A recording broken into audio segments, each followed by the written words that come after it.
O Senhor é meu pastor, nada me faltará. Caminhar me faz em verdes pastos. Guia-me mansamente a águas tranquilas, refrigera minha alma. Guia-me pelas veredas da justiça por amor de seu nome. Ainda que eu caminhasse pelo vale das sombras da morte, eu não temeria mal algum, porque tu estás comigo. A tua vara e o teu cajado me consolam. Preparas uma mesa perante mim, na presença dos meus inimigos. Unges a minha cabeça com óleo, o meu cálice transborda. Certamente que a bondade e a misericórdia me seguirão todos os dias de minha vida. E eu habitarei na casa do Senhor por longos dias. O Senhor é meu pastor, nada me faltará. Hoje, Senhor, renunciamos a todas as armas de ódio e agressão em nossos pensamentos, palavras e atos.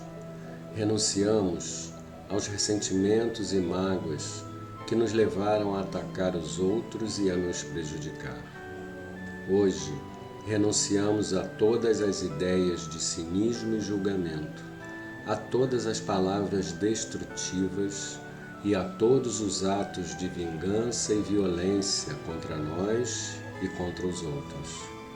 Senhor, nos limpe de todos os pensamentos e palavras de ataque, a fim de que possamos dar os passos necessários para instalar a paz em nosso coração e oferecê-la ao mundo. Não nos deixe esquecer que cada ato nosso é importante para construir a paz no mundo.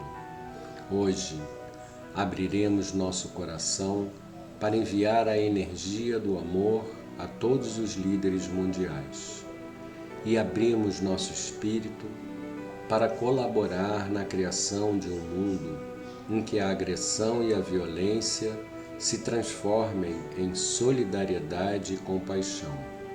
Hoje, abrimos nossos olhos para nos conscientizar de tudo que podemos fazer ou dizer para promover a presença da paz. Reconhecemos que a paz começa a partir de nós e nos entregamos confiantemente em suas mãos. Dedicamos cada ideia, cada palavra e cada um dos nossos atos à criação, manutenção e propagação da paz. Senhor, faça com que a luz da paz reine em nós, que a presença da paz reine em nós. Faça com que o poder da paz irradie através de cada um de nós, que a paz envolva todo o universo, que a paz prevaleça entre todos os seres da criação. Assim é, assim seja.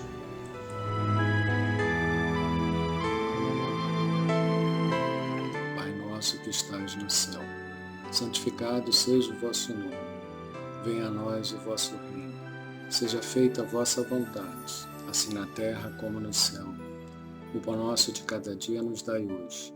Perdoai as nossas ofensas, assim como nós perdoamos a quem nos tem ofendido. Não nos deixeis cair em tentação e livrai-nos do mal. Amém. Ave Maria, cheia de graça, o Senhor é convosco. Bendita sois vós entre as mulheres. Bendito é o fruto de vosso ventre, Jesus. Santa Maria, Mãe de Jesus, rogai por nós, os pecadores, agora e na hora de nossa morte. Amém. Saudamos a Trindade Divina, Pai, Espírito Santo e Espaço Vivo. Saudamos o Cristo, Filho unigênito do Pai. Saudamos o amor divino, força que cria, mantém e renova todo o universo. Pedimos, Pai, por todos os seus filhos que vivem neste planeta, encarnados e desencarnados. Pedimos pela paz no mundo, entre povos e nações. Pedimos pelos mais necessitados, que o seu amor possa atender às suas necessidades. Pedimos pelas crianças do mundo e, em especial, por aquelas que não têm um lar para morar e uma família para amar e serem amadas. Pedimos por todos que ajudam a Creche Santa Clara e os programas sociais da CFA. Da sabedoria do Evangelho de Torres Pastorino, volta a Galileia. João capítulo 1, versículos 43 a 51. No dia seguinte, resolveu Jesus ir a Galileia e encontrou Filipe e disse-lhe: segue-me. Ora, Filipe era de Betsaída, cidade de André e de Pedro. Filipe encontrou Natanael e declarou-lhe: encontramos aquele de quem Moisés escreveu na lei e os profetas falaram, Jesus, filho de José, o de Nazaré. Perguntou-lhe Natanael: de Nazaré pode vir coisa boa?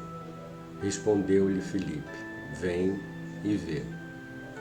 Vendo Jesus Natanael aproximar-se, disse ele: eis um verdadeiro israelita, em quem não há engano. Perguntou-lhe Natanael: de onde me conheces? Respondeu Jesus: antes de Filipe chamar-te, eu te vi quando estavas debaixo da figueira. Replicou-lhe Natanael: Rabi, tu és o Filho de Deus, tu és o Rei de Israel. Disse-lhe Jesus: por dizer-te que te vi debaixo da figueira, crês? Verás coisas maiores que estas. E acrescentou: em verdade vos digo, que vereis o céu aberto e os anjos de Deus subindo e descendo sobre o Filho do Homem.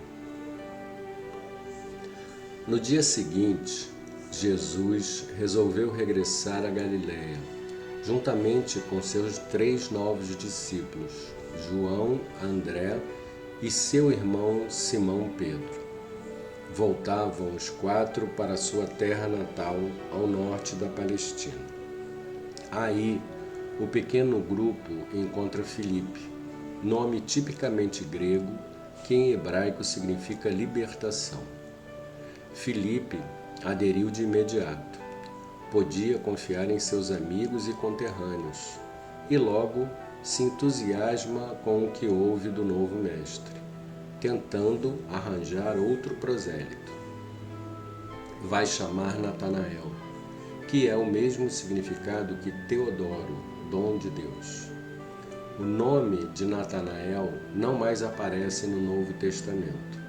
Por isso, os comentaristas o identificaram com Bartolomeu, filho de Tomai, que é sempre citado ao lado de Filipe em todas as listas dos apóstolos.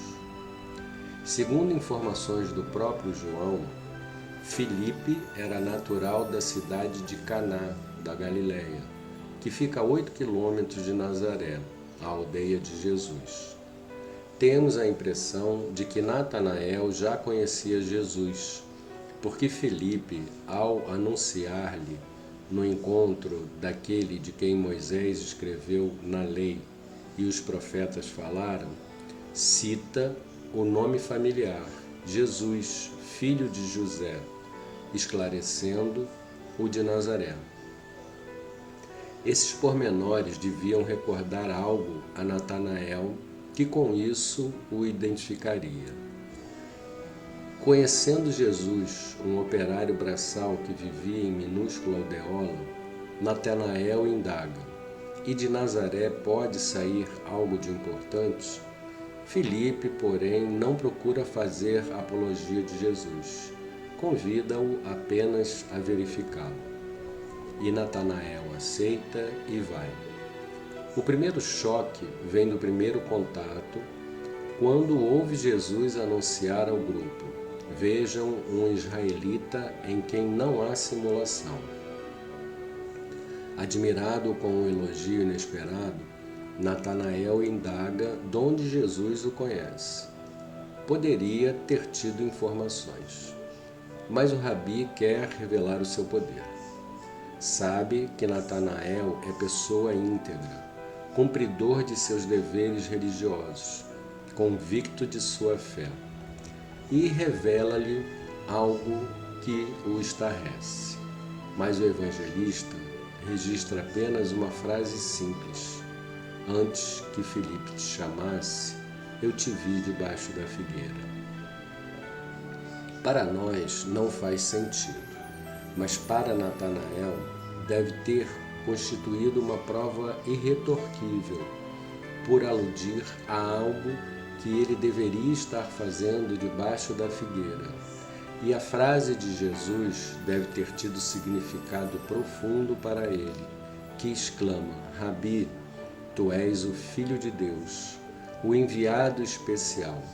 Tu és o Rei de Israel, o Messias aguardado.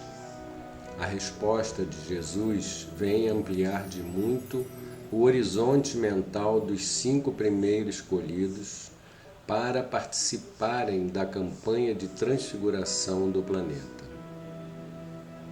Começa dizendo que a alusão à estrada sob a figueira era de menor importância e que muitas coisas, ainda mais extraordinárias, seriam por eles testemunhadas. Passe então a esclarecer, em verdade, quando um israelita afirma, com força de juramento, mas sem jurar para não tomar em vão o nome de Deus, ele diz amém, ou seja, é verdade. E quando quer solenizar sua palavra, usa a expressão é verdade eternamente.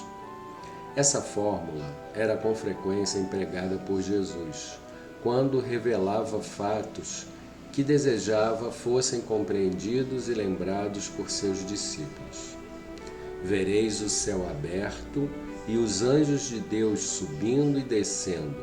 É uma alusão indiscutível a Gênesis, onde se narra o sonho de Jacó quando ele partia para a Mesopotâmia. Aqui aparece pela primeira vez o título que Jesus se atribuía de Filho do Homem, já usado por alguns profetas. A expressão hebraica filho de exprime o possuidor da qualidade da palavra que se lhe segue. Filho da paz é o pacífico. Nessa interpretação, filho do homem é o homem. No entanto, nem sempre essa expressão se conservou com este sentido. Em época mais recente do profetismo, o significado se foi elevando, passando a designar algo de especial. O sentido dessa maneira se foi restringindo até assumir o significado que, na época de Jesus, já se havia firmado. Era o homem que já se havia libertado do ciclo reencarnatório. Nesse sentido, filho do homem se opunha a filho de mulher, que representava o homem ainda sujeito às reencarnações, ainda não liberto da necessidade de nascer através da mulher. O filho do homem é o espírito que já terminou sua evolução e que, portanto, se tornou o fruto da humanidade. Não mais necessita encarnar, mas pode fazê-lo se o quiser. Não está preso ao ciclo fatal de reencarne. Vem quando quer. São os grandes manifestantes da divindade, os mensageiros, os profetas, os enviados, os messias, que descem à carne por amor à humanidade, a fim de trazer revelações, de indicarem o caminho da evolução, exemplificando com a sua vida de dores e sacrifícios a estrada da libertação que eles já percorreram e que agora apenas frequentam para mostrar, como modelos, o que compete ao homem comum fazer por si mesmo. É o caso de Krishna, Buda, Moisés, Ezequiel, Jesus, Maomé e outros. No Novo Testamento, encontramos o título Filho do Homem aplicado por Jesus a ele mesmo. No entanto, Jesus não aplica a mais ninguém. e dá-nos ele mesmo a definição do que entendia pela expressão quando diz: ninguém subiu ao céu, senão aquele que desceu do céu, a saber, o Filho do Homem. Ou seja, só aquele que já se libertou das reencarnações é que, ao descer à Terra reencarnado, pode ser chamado Filho do Homem, como era o seu caso. Esse tem conhecimento próprio, adquirido pela experiência pessoal, do que se passa nos planos superiores à humanidade e, portanto, pode falar com autoridade. Não sendo mais filho de mulher, mas filho do homem, podia ele dizer que João Batista era o maior entre os filhos de mulher, ou seja, entre aqueles que ainda estão sujeitos à reencarnação pela lei do karma, mas o menor dos já libertos era superior a ele. E Jesus era filho do homem já liberto. Depois de começar a admitir os discípulos na hora 10ª, ou seja, a exteriorizar o aprendizado evolutivo interno, Jesus resolve caminhar com os recém-vindos para um local de meditação, onde lhes possa dar as primeiras lições e a exemplificação viva. Ao entrar no jardim fechado, Galileia, são citados mais 2 nomes: Filipe, que significa o espírito que se liberta do domínio da matéria, a individualidade que se livra do jugo da personalidade, passando a utilizá-la como instrumento de evolução e não a servi-la como escravo. Filipe chama Natanael, o dom de Deus, completando-se assim o grupo de 5, que simboliza a personalidade mais a intuição. André, o homem físico, o outro, as sensações, Pedro, as emoções, Natanael, o intelecto, dom de Deus, e Filipe, a intuição, intermediária entre a mente e o intelecto. Como representante da intuição, Filipe convoca Natanael, o intelecto, com ele se comunicando. Agindo como legítimo intelecto comum, a primeira reação de Natanael é a crítica, e critica com menosprezo. Mas, em presença da individualidade, ao ouvir o conhecimento que ela tem do próprio intelecto, admira-se profundamente. De início, a perceber o conceito em que é tido, de não ser falso nem fingido, o intelecto indaga: de onde me conhece? É o vício da pesquisa que quer explicação de tudo. Mas ao ouvir a resposta final, entrega-se e rende-se, sem mais resistência. A frase que causou o impacto é simples: antes que Filipe te chamasse, eu te vi sentado sob a figueira. A figueira existe em toda a bacia mediterrânea e, portanto, também na Palestina, e apodrece. A árvore que não produz frutos, mas apenas flores, era muito apreciada e tida como símbolo de abundância. Suas flores tinham grande utilidade, como alimento dos mais delicados e saborosos, e como medicamento, usado como cataplasma em úlceras e abscessos, com efeito curativo. A árvore floresce na primavera em grande profusão. De modo geral, a figueira é citada ao lado da vinha, da oliveira e da romã, com expressão esotérica. A figueira representa a floração interna das qualidades morais e espirituais, isto é, a evolução em si mesma, a transmutação da seiva interior da árvore nas flores da perfeição, não abertas para o exterior, mas inclusas ou fechadas em si mesmas, florescendo para o íntimo. A vinha simboliza a sabedoria espiritual. A romã representa a fecundidade e sua consequência natural, o desenvolvimento mental. A oliveira exprime a paz, quer a externa, quer sobretudo a interna e profunda. A figueira, uma das árvores mais antigas no conhecimento da humanidade, aparece desde as primeiras páginas da Bíblia, no profundo simbolismo do episódio adâmico.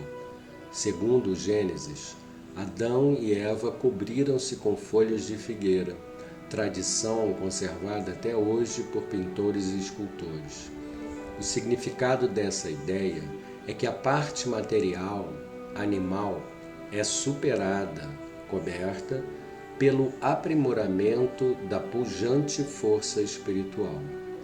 A expressão sentar-se sob a figueira e sob a vinha, ou seja, preparar-se interiormente pela aquisição da virtude e da sabedoria, é empregada para simbolizar a virtude e a sabedoria que haverá na época messiânica, isto é, no momento em que o homem se encontrará com o Messias, ou Cristo interno. A frase de Jesus teve, portanto, sentido profundo quando afirmou que, antes de ser avisado pela intuição, o Cristo interno já percebera o intelecto sentado sob a figueira, ou seja, buscando ansiosamente o encontro com o seu eu, aspirando ao contato, por meio do florescimento das virtudes, com o Cristo interno, o Filho de Deus, o Rei da humanidade. O intelecto, que tem boa vontade e desejo sincero de evoluir, cede sempre diante da realidade, vencido e convencido.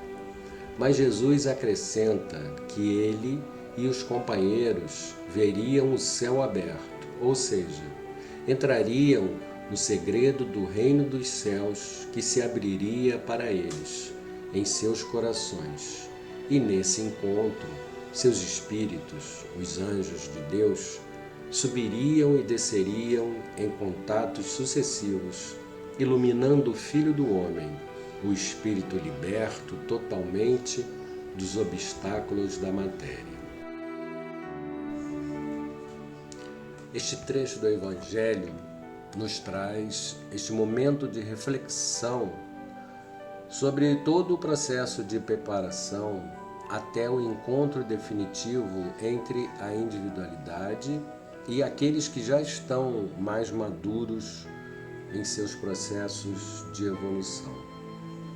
A individualidade sempre encontra aqueles escolhidos que estão potencialmente preparados para seguir o seu caminho, pois vários outros encontros já foram realizados em sonhos ou em transes, donde os preparados reconhecem de imediato aquele que manifesta a individualidade. Esse encontro, em um momento consciente, pode a princípio parecer ter sido ao acaso, mas já estava planejado bem antes de acontecer. Neste trecho também existe um simbolismo muito importante que nos esclarece sobre o significado do uso do termo filho de. O filho de mulher representava o homem ainda sujeito às reencarnações compulsórias, ainda não liberto da necessidade de nascer através da mulher. O filho do homem é aquele que já evoluiu ao ponto de não precisar mais encarnar, mas pode fazê-lo se quiser. E o Filho de Deus é aquele que já se divinizou, é um só com a divindade, pois permanece na mesma frequência vibratória de Deus. Este, então, é o caminho que todos nós, filhos de Deus, seguiremos, uns na frente, outros a posteriori, mas todos nós, um dia, chegaremos a ser filhos de Deus, depois de termos aprendido o suficiente e elevarmos nosso padrão vibracional até sintonizarmos totalmente com a divindade. Senhor, faz de nós um instrumento da sua paz. Onde houver ódio, faz com que eu leve o amor. Onde houver ofensa, que eu leve o perdão. Onde houver discórdia, que eu leve a união. Onde houver dúvida, que eu leve a fé. Onde houver erro, que eu leve a verdade. Onde houver desespero, que eu leve a esperança. Onde houver tristeza, que eu leve a alegria. Onde houver trevas, que eu leve a luz. Ó Mestre, faz com que eu procure mais consolar que ser consolado, compreender que ser compreendido, amar que ser amado, pois é dando que se recebe, é perdoando que se é perdoado, e é morrendo que se nasce para a vida eterna.